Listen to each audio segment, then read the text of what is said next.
ಎಲ್ಲರಿಗೂ ನಮಸ್ಕಾರ. ತ್ರಿಭಾಷಾ LSRW foundation ಚಾನೆಲ್ಗೆ ಸ್ವಾಗತ. ಇವತ್ತು 9ನೇ ತರಗತಿಯ ದ್ವಿತೀಯ ಭಾಷೆ ಕನ್ನಡದ ಮೊದಲನೇ ಗದ್ಯ ಭಾಗ ಅವರೇ ರಾಜರತ್ನಂ. ಇಲ್ಲಿ 4 ಉತ್ತರಗಳನ್ನು ನೀಡಲಾಗಿದೆ. ಇವುಗಳ 4 ಉತ್ತರ ಆಯ್ಕೆಗಳಿದಾವ. ಅವುಗಳನ್ನು ಸರಿಯಾದ ನೋಡ್ರಿ, ಪ್ರಶ್ನೆಯ ಅಪೂರ್ಣ ಹೇಳಿಕೆಗಳಿಗೆ 4 ಆಯ್ಕೆಗಳು ನೀಡಿದೆ. ಅವುಗಳಲ್ಲಿ ಸೂಕ್ತವಾದ ಉತ್ತರನ ಆಯ್ಕೆ ಮಾಡಿ ಕ್ರಮಾಕ್ಷರದೊಂದಿಗೆ ಸಂಪೂರ್ಣ ಉತ್ತರವನ್ನ ಬರೆಯಿರಿ. ಅಣ್ಣನನ್ನು ಪದದಲ್ಲಿರುವ ವಿಭಕ್ತಿ ಪ್ರತ್ಯಯ ಅಣ್ಣು ವಿಭಕ್ತಿ ಪ್ರತ್ಯಯ. ಆಮೇಲೆ ಸಾಧಾರಣ ವಿರುದ್ಧಾರ್ಥಪದ ಅಸಾಧಾರಣ. ಹೆಳವ ಪದದ ಅರ್ಥ ಕುಂಟ. ಕವಿತೆ ಪದದ ಬಹುವಚನ ಕವಿತೆಗಳು.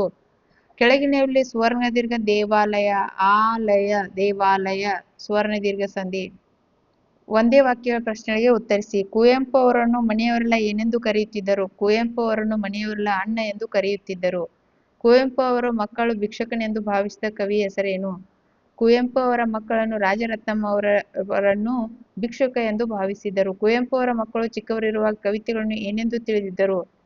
ಕವಿತೆಗಳು ಹುಡುಗರು ಮಕ್ಕಳು ಗಿಡ ಮರಗಳು ಇರುವಂತೆ ಪ್ರಪಂಚದಲ್ಲಿರುವ ವಸ್ತುಗಳೆಂದು ತಿಳಿದಿದ್ದರು ಮಕ್ಕಳು. ರಾಜರತ್ನಂ ಅವರ ಪುಟ್ಟಪ್ಪನವರು ಏನೆಂದು ತಮಾಷೆ ಮಾಡುತ್ತಿದ್ದರು? ರಾಜರತ್ನಂ ಅವರ ಪುಟ್ಟಪ್ಪನವರನ್ನು ಮನೆಗೆ ಬಂದವರನ್ನು ಮುಂದೆ ಕಳುಹಿಸಿವೆಂದು ಎಂದು ಹೇಳಿದರಾ ಎಂದು ತಮಾಷೆ ಮಾಡುತ್ತಿದ್ದರು. ಅಣ್ಣನ ನೆನಪು ಕೃತಿ ಸಾಹಿತ್ಯದ ಯಾವ ಪ್ರಕಾರಕ್ಕೆ ಸೇರಿದೆ?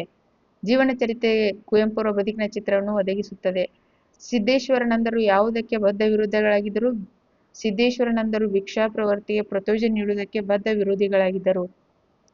ಹೇಮಾವತಿ ಯಾರಿಗೆ ಭಿಕ್ಷೆ ನೀಡುತ್ತಿದ್ದರು? ಹೇಮಾವತಿ ಕುಷ್ಠರೋಗಿಗೆ ಭಿಕ್ಷೆ ನೀಡುತ್ತಿದ್ದರು. 2-3 ವಾಕ್ಯಗಳಲ್ಲಿ ಉತ್ತರಿಸಿ. ಕುವೆಂಪು ಅವರು ತಮ್ಮ ಮಕ್ಕಳಿಗೆ ರಾಜರತ್ನಂ ಅವರನ್ನು ಹೇಗೆ ಪರಿಚಯಿಸಿದರು? ಕುವೆಂಪು ಅವರು ರಾಜರತ್ನಂ ಅವರನ್ನು ಮನೆಯೊಳಗೆ ಕರೆದುಕೊಂಡು ಬಂದು ತಮ್ಮ ಮಕ್ಕಳಿಗೆ ಅವರು ಯಾರು ಗೊತ್ತಾ?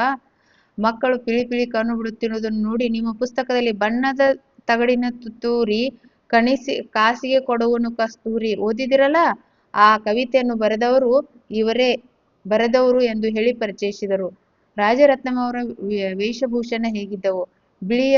ರಾಜರತ್ನಂ ಅವರು ಬಿಳಿಯ ಅಡ್ಡ ಪಂಚೆ ಹಾಗೂ ಬಿಳಿಯ ಅಂಗಿ, ಮೈ ಮೇಲೆ ನಸುಕಂದು ಧೋತ್ರ ಹೊದ್ದಿದ್ದರು. ಅವರು ಬಗಲಿಗೊಂದು ದೊಡ್ಡ ಜೋಳಿಗೆಯಂತ ಕೈಚೀಲಿರುತ್ತಿತ್ತು. ಕವಿತೆಯ ಜೊತೆಗೆ ಕವಿಯ ಹೆಸರನ್ನು ಏಕೆ ನೆನಪಿಡಲೇಬೇಕು? ಕವಿತೆಗಳು ಮರಗಿಡಗಳಂತೆ ಪ್ರಪಂಚದಲ್ಲಿರುವ ವಸ್ತುಗಳು ಎಂದು ಮಕ್ಕಳು ತಿಳಿದಿದ್ದರು. ಕವಿತೆಗಳನ್ನು ಕವಿಗಳು ಬರೆಯುತ್ತಾರೆಂದು ರಾಜರತ್ನಂ ಅವರನ್ನು ನೋಡಿದ ಮೇಲೆ ತಿಳಿದರು. ಆ ಮೇಲಿಂದ ಕವಿತೆ ಓದುವಾಗಲ ಕವಿಯ ಹೆಸರನ್ನು ಬಾಯ್ಪಾಠ ಮಾಡುವುದನ್ನು ಪ್ರಾರಂಭಿಸಿದರು. ಕುವೆಂಪು ಅವರು ರಾಜರತ್ನಂ ಅವರನ್ನು ಮನೆಗೆ ಒಳಕ್ಕೆ ಹೇಗೆ ಬರಮಾಡಿಕೊಂಡರು? ಕುವೆಂಪು ಅವರ ಮಕ್ಕಳು ಯಾವನೋ ಒಬ್ಬ ಮುಂದೆ ಹೋಗು ಎಂದರೂ ಹೋಗದೆ ಮನೆಯ ಬಳಿಯೇ ಬಂದು ನಿಂತಿದ್ದಾನೆ ಎಂದು ಕುವೆಂಪು ಅವರು ಬಳಿ ಹೇಳಿದರು.